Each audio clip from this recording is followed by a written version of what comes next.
40 साल से हैदराबाद में रजाकारों का कब्जा। आप होम मिनिस्टर क्यों बने? आप होम मिनिस्टर बैठ के रजाकारों का कब्जा हैदराबाद पे हुआ तो आप क्या कर रहे? मुंह में दही जम गई थी 10 साल से तुम्हारे मुंह में। रजाकारों का कब्जा 40 साल से, कभी रजाकारों का कब्जा तो कभी आईसिस का अड्डा पुराना शहर, तो कभी रोहिंग्याओं का अड्डा, तो कभी सर्जिकल स्ट्राइक कर देंगे हम। इनका बीजेपी का लीडर बोला था बल्दिया के इलेक्शन में, तो कभी इनके उम्मीदवार बोलती है कि मैं तीर चला दूंगी।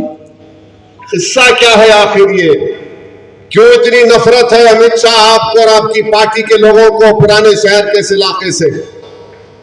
हैदराबाद के पार्लिमानी अवाम से इतनी नफरत क्यों है आपको?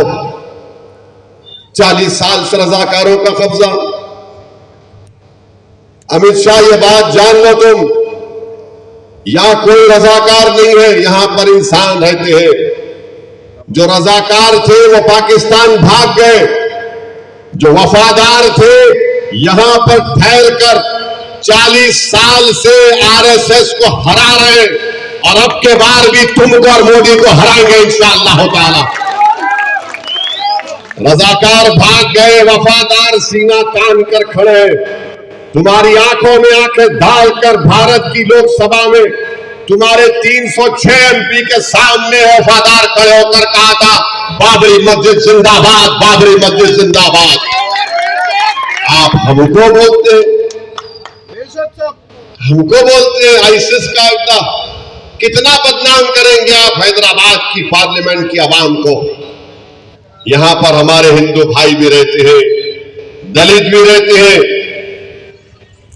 बैकवर्ड क्लास के हमारे लोग रहते हैं, यहां पर मराठे रहते हैं, यहां पर राजस्थान के लोग रहते हैं, यहां पर मुनुर कापू के लोग रहते हैं, यहां पर गौड़ लोग रहते हैं, यादवा रहते हैं, पारधी रहते हैं, शेड्यूल ट्राइब के लोग रहते हैं, मगर इनको दिख रहा रजाकार खाली। लगता है अमित शाह जरा आंख का मायना करा लो, शक्कर बड़ी भी है शायद आपकी, जरा आपकी आंख पे असर पड़ रहा, बराबर नहीं दिख रहा आपको। और आप बोल रहे हैदराबाद में किसी को भी डरने की जरूरत नहीं है।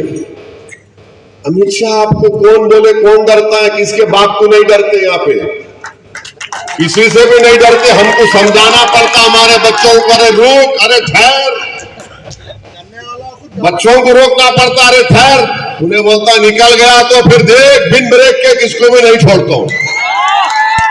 रोकना पड़ता बच्चों को हमारे। नहीं मियां समझो बाबा, ठहरो बाबा, अरे समझ में बैठ जा, पानी पी, डरने की जरूरत नहीं है।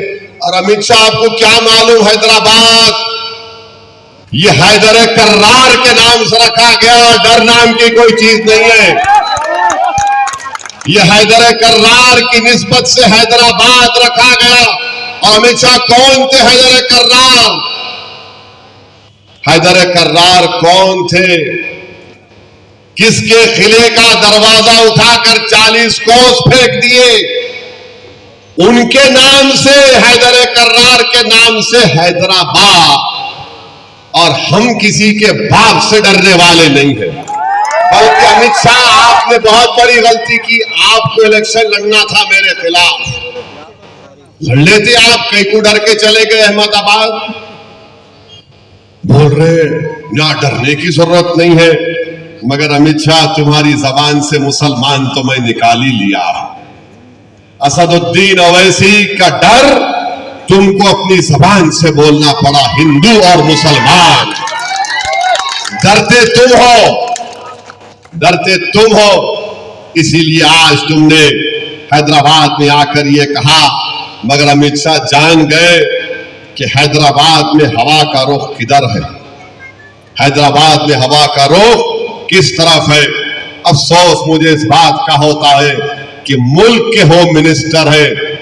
कभी तुम तारीख उठाकर पढ़ लेते, कभी तुम पंडित सुंदर लाल की रिपोर्ट को पढ़ लेते।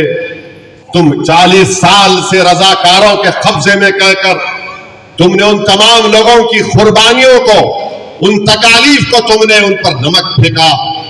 अरे उस जमाने में कर्नाटका बना, महाराष्ट्र बना, हैदराबाद बना। बताओ अमित शाह, क्या तुम तारीख को नहीं जानते? भारत के आप होम मिनिस्टर हैं और आपको इसका कुछ अंदाजा नहीं है। तुमने ये जुमला कहकर, ये तकरीर में बात कहकर अमित शाह, तुमने पटेल की तौहीन की है, तुमने सरदार पटेल की तौहीन की है, क्योंकि तुम तारीख को जानते नहीं हो। और ये बोलना 40 साल से रजाकारों के कब्जे में है। क्या हैदराबाद भारत का अटूट हिस्सा नहीं है अमित शाह? हैदराबाद भारत का अटूट हिस्सा है और रहेगा इंशाअल्लाह ताला। AHA न्यूज़ को लाइक करें, शेयर करें और सब्सक्राइब करना ना भूलें।